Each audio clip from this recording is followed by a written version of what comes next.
Terima kasih Anda masih bersama kami di Political Show dan kita akan lanjutkan perbincangan kita dengan para narasumber. Saya beri kesempatan dulu kepada juru bicara PDI Perjuangan, Mas Ciko Hakim. Mas Ciko, silahkan, itu tadi dipertanyakan oleh Istana, kenapa sampai ada rekaman itu diputar sebelum nanti saya beranjak ke reshuffle tetap ya.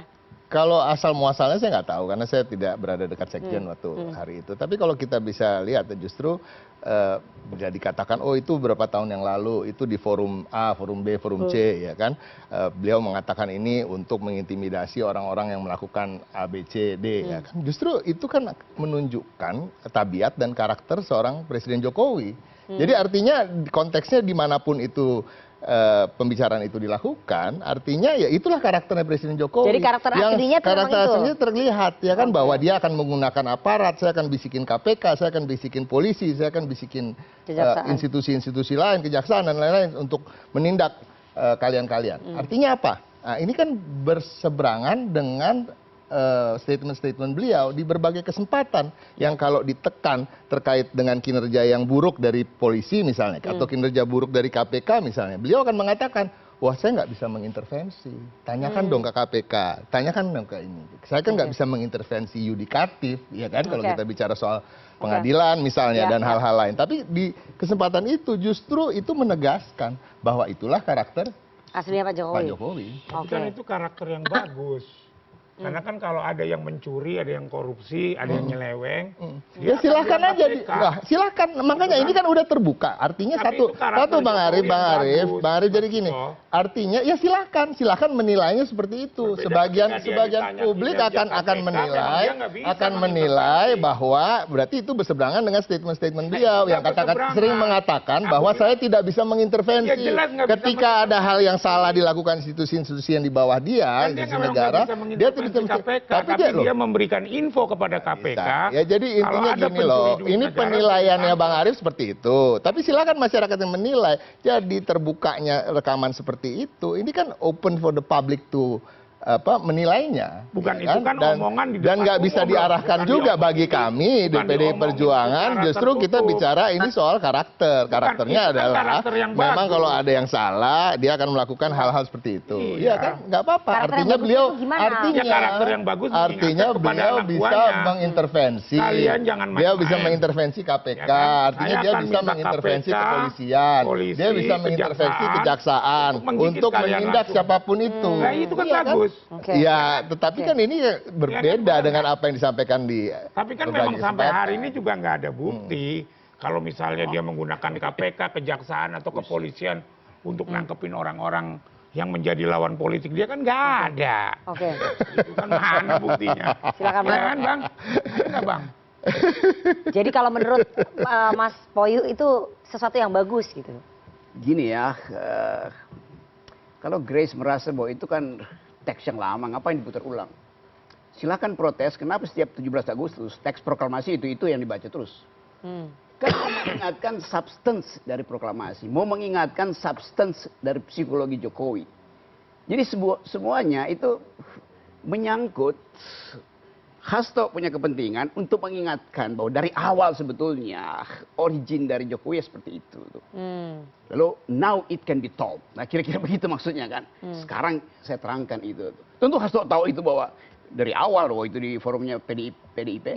Tapi untuk mengingatkan anak-anak muda mahasiswa yang pada waktu itu mungkin masih SMA, belum tahu watak Jokowi, sekarang diingatkan oleh PDIP. Begini loh wataknya Pak Jokowi itu, dia bisa menggigit. Apa aja dia bisa gigit. Kecuali giginya sendiri dia nggak bisa gigit. Jadi kita mau lihat sebetulnya isi dari rekaman itu memperlihatkan karakter dasar dari kepemimpinan Pak Jokowi. Dan itu yang dia lakukan di Mahkamah Konstitusi, dia lakukan di MK, di KPK, dia lakukan ke Golkar, dia lakukan ke PDIP. Kan itu yang terjadi kan.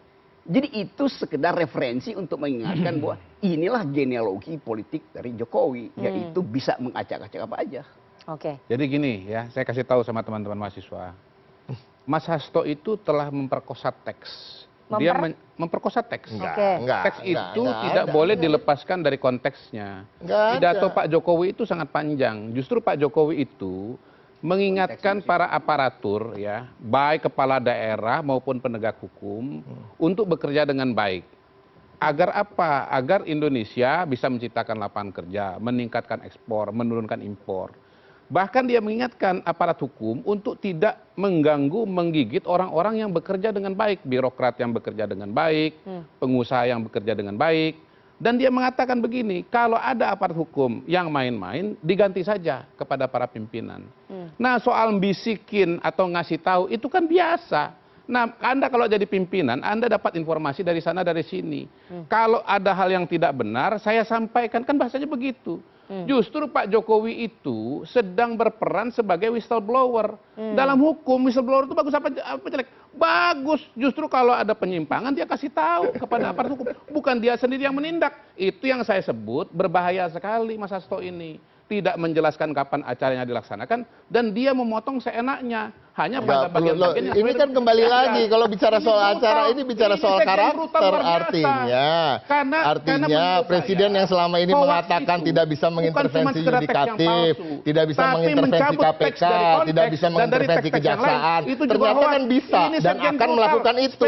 Dan itu ada hubungannya dengan apa yang terjadi sekarang. Kita tahulah apa yang terjadi sekarang. Ada pergantian ketua umum Golkar, ya kan, mundurnya Erlangga Hartarto. Semua orang bisa menebak. Ini udah menjadi rahasia umum. Jadi nggak ada memperkosa teks, nggak ada memperkosa teks. Yang ada adalah memperkosa kemerdekaan, memperkosa kebebasan berpendapat, memperkosa hak-hak orang yang mengkritik presiden dan dianggap memproduksi hoaks. Iya. Gimana Mas Ciko?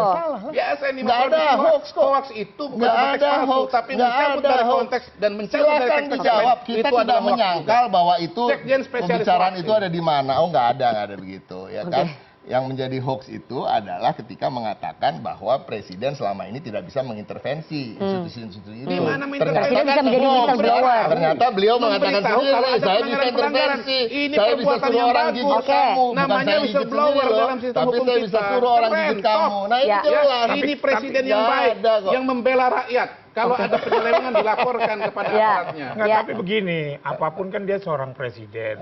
Memang hak dia untuk memerintah kejaksaan, polisi, untuk menangkapi orang-orang yang maling. Daripada ada presiden nggak memerintahkan aparat hukum terhadap orang yang korupsi malah disimpan gitu kan. Nah itu kan nggak baik. Tapi kan dikhawatirkan ini bisa menjadi pisau bermata dua. Enggak lah, kan sekarang gini. Sekarang begini. Tapi selama nurut kan boleh disimpan ya kan. Kalau ada pelanggaran dilaporkan. Pelanggaran, kalau nggak pelanggaran nggak dilaporkan. Tanya ke mahasiswa tuh, versi ini yang benar apa versi saya yang benar coba? Versi saya lah yang benar. Karena kan jujur. sebagai Kalau selama ini ya. Jujur, kalau nggak gue gigit tuh. Mendengarkan saya, publik itu banyak dukung yang versinya saya gitu. Oh gitu.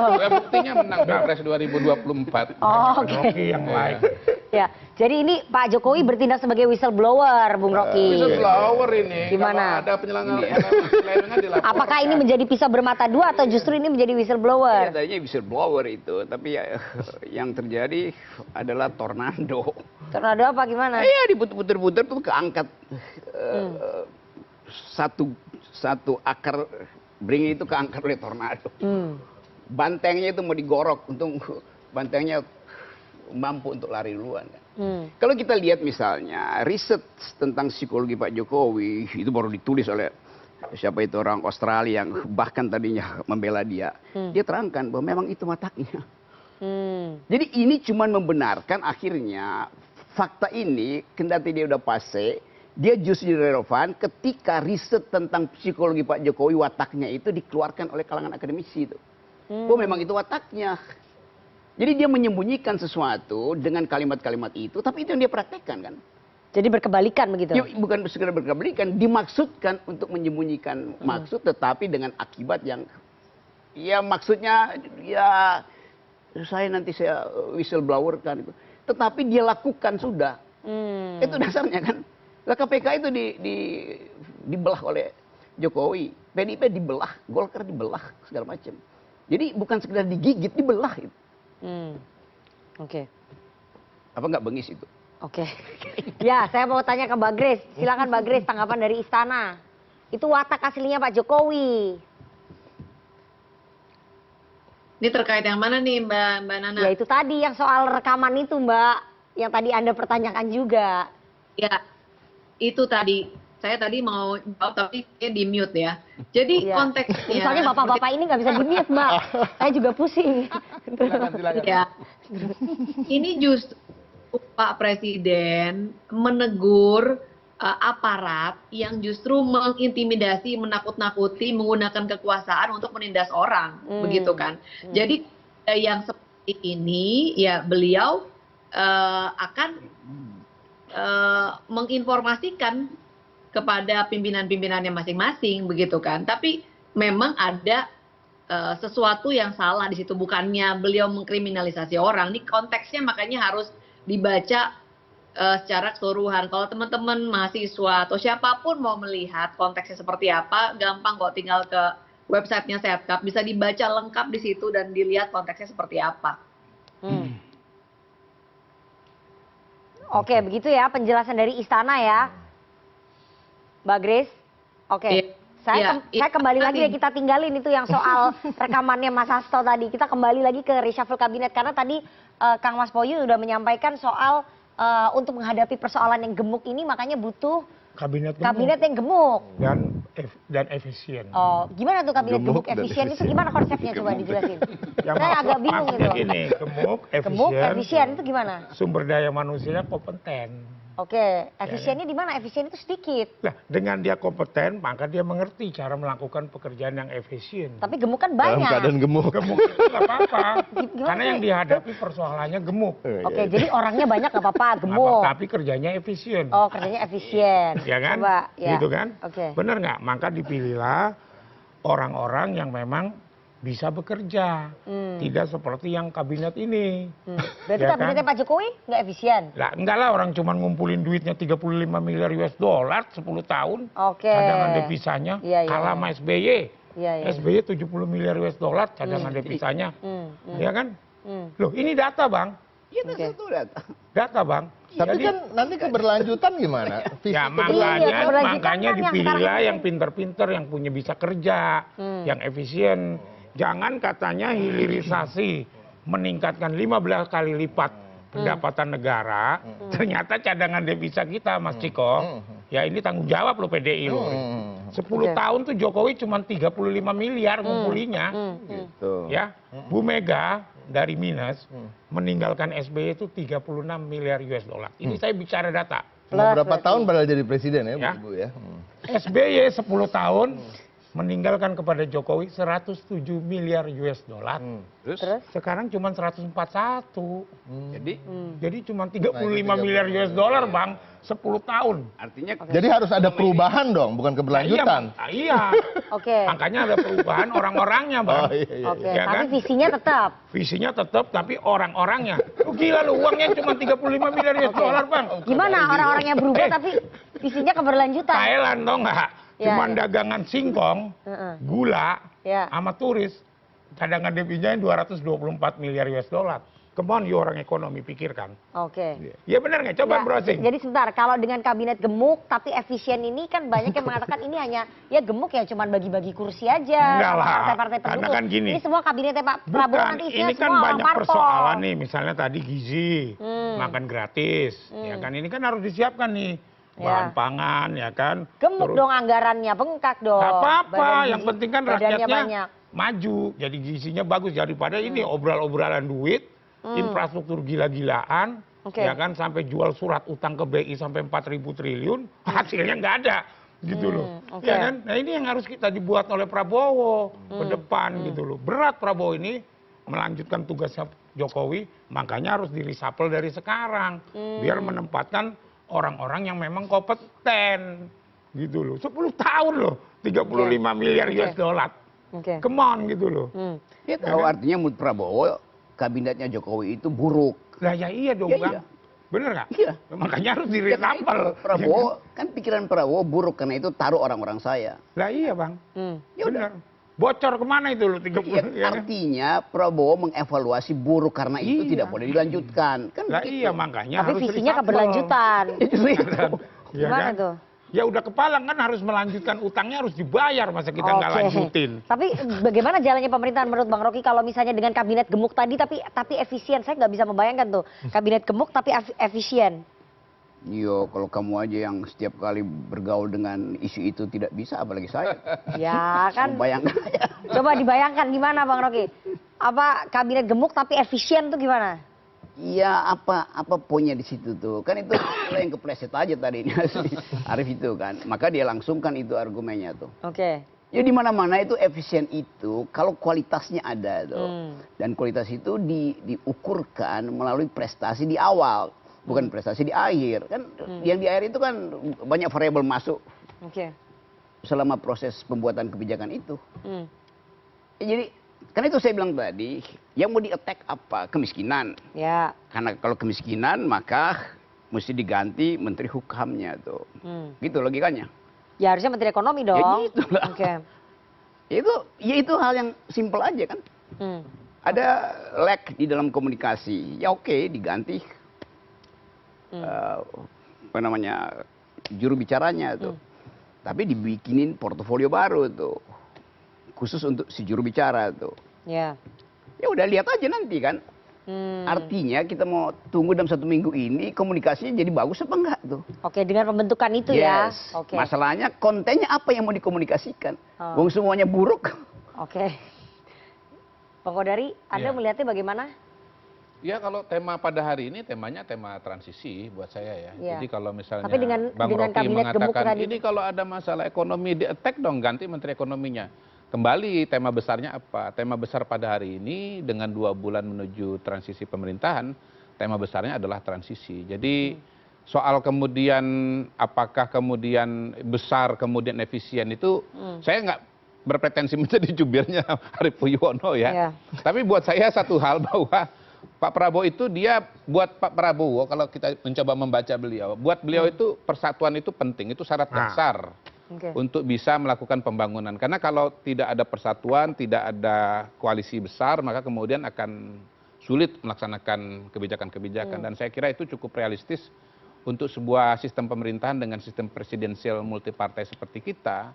Maka yang namanya kebijakan itu sebagus apapun di atas kertas, ketika dia mau diimplementasikan dia harus mendapatkan dukungan dari parlemen, dapat dukungan dari partai politik, dan ya itu membutuhkan sebuah kesatuan besar.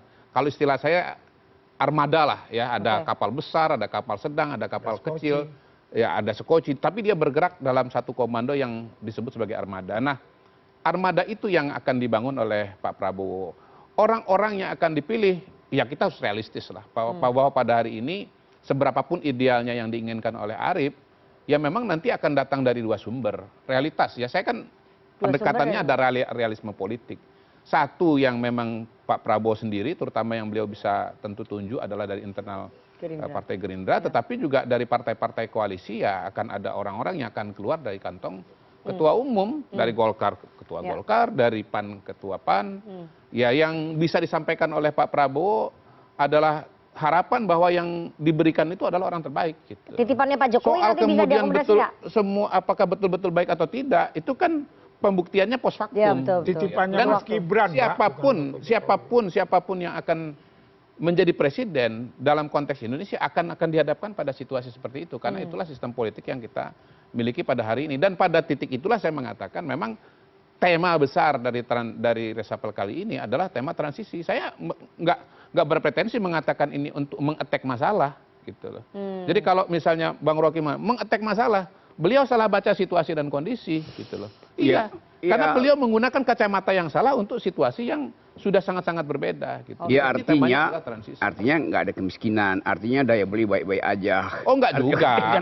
Bukan berarti kalau tidak di-attack masalah itu tidak ada. Apalagi ini persoalan perennial ya, persoalan-persoalan yang tidak yang selalu muncul dan ya memang membutuhkan waktu panjang untuk menyelesaikan. Tapi pada hari ini ketika kita bicara soal reshuffle, kacamata kita adalah kacamata transisi, dan di situ Bung Rocky Gerung meleset dengan sangat jauh. Oke, Bang Ciko. Sebelum saya ke Mbak Grace ya, Bang Ciko, bahwa dengan kabinet gemuk ini 7 partai udah masuk nih ke Kim Plus, tinggal PDI Perjuangan sendirian. Nah ini tapi masih ada peluang ya, Kang Mas Poyu ya, karena hubungannya Pak Prabowo dengan Bu Mega tuh baik begitu, bahkan hubungannya lebih baik dibandingin hubungannya lebih lama antara Pak Prabowo dengan Bu Mega dibandingin Pak Jokowi dengan Pak Prabowo. Itu nggak bisa dibantah. Memang hubungan Bu Mega dengan Pak Prabowo it goes back a long way ya. Terus? Jadi artinya bahkan di masa Orde Baru juga udah pernah saling kenal gitu ya. Tapi pada prinsipnya gini, bagi PDI Perjuangan yang utama adalah visi misi kami adalah untuk mempertahankan bagaimana Indonesia menjadi negara demokrasi yang sehat. Ya, salah satu syarat dari demokrasi yang sehat itu adalah keberadaan partai yang di luar pemerintahan. Jadi kalau ditawarin masuk ke kabinet gemuknya itu gimana? Kita belum mengambil keputusan. Tapi kalau kita melihat bahwa hampir semua parpol sudah ada di sana, rasa-rasanya yang tepat adalah kita berada di luar pemerintahan. Jadi nggak mau bergabung ke kabinet gemuk itu tadi, menghadapi persoalan yang gemuk tadi? Enggak, kita lebih berpikir begini.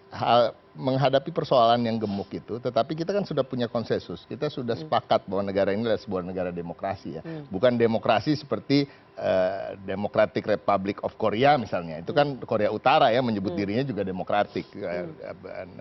RRT misalnya juga menyebut dirinya demokratik, tapi tidak substansial. Tapi kita bicara soal demokrasi yang substansial, artinya memang harus ada checks and balances dari partai politik untuk berada di luar. Berpengaruh ya, cuma sendiri aja ya? Oh sangat berpengaruh. Ya? Gini loh, kita harus menghargai masyarakat, kita harus menghargai aspirasi masyarakat. Aspirasi masyarakat itu harus ada kanalnya, harus ada channelnya. Channelnya itu harus jelas, itu partai politik. Karena kalau tidak diambil oleh peran itu oleh partai politik, akan timbul kejalanan. Kita lihat apa yang terjadi di Amerika Serikat sekarang, karena dua partai politik besar itu punya agenda yang sama terkait, let's say Israel misalnya. Mereka semua pro Israel, sedangkan masyarakatnya ada yang pro Palestina, pro akhirnya tidak bisa terwakili. Mereka turun ke jalan, bakar-bakaran. Itu yang kita tidak mau. Justru keberadaan PDI Perjuangan untuk menjaga pemerintahan ini akan lebih smooth dan lebih stabil ke depannya. Nah, sahabatnya Pak Bu Mega dan Pak Prabowo justru bukan berarti mereka akan lebih jauh daripada yang lain. Justru mereka bisa aja lebih dekat, tapi tetap PDI berada di luar pemerintahan dan tetap bekerja bersama-sama, bahu-membahu membangun demokrasi yang sehat. Baik, Mbak Grace terakhir singkat sebelum saya mau break ya.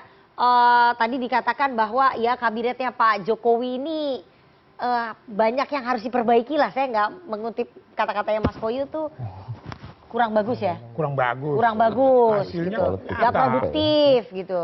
Makanya harus diganti oleh Pak Prabowo gitu. Kan fakta bicaranya. Setiap presiden, setiap leadership itu kan punya tantangan dan keberhasilannya masing-masing. Di eranya Pak kita ingat ada booming harga komoditas.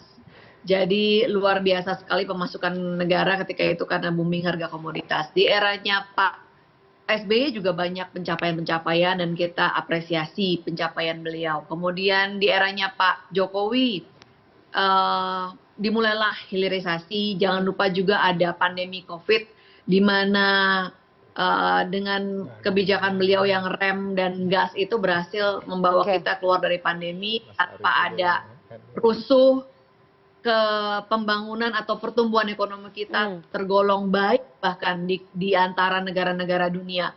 Pak Jokowi selesai 10 tahun saat ini angka kemiskinan dan pengangguran terendah. Beliau juga pernah mencatatkan devisa itu tertinggi sepanjang sejarah hilirisasi. Jadi saya pikir Mas Arief, setiap presiden itu punya pencapaiannya masing-masing. Kita ini mengapresiasi setiap tantangan dan setiap pencapaian. Tetapi semua kerja-kerja itu ada visi yang bersama-sama disepakati oleh Pak Jokowi dan juga Pak Prabowo, yaitu kelanjutan. Dan dengan semangat itu dan untuk kerja yang lebih baik, makanya diadakanlah sinkronisasi sedini mungkin, agar yang lebih baik dilanjutkan. Yang untung masyarakat Indonesia karena saya rasa tidak ada transisi smooth transisi hari ini antara Pak Jokowi ke Pak Prabowo. Oke, kita lihat berapa lama smoothnya ya. Nanti kita akan tanya dengan para mahasiswa bagaimana mereka melihat reshuffle kabinet yang dilakukan oleh Pak Jokowi 2 bulan jelang masa berakhir jabatannya. Apakah ini sesuatu yang masuk akal atau ini ya hanya agenda politis saja. Tapi kita harus jeda terlebih dahulu, jangan kemana-mana, tetap bersama kami di Political Show.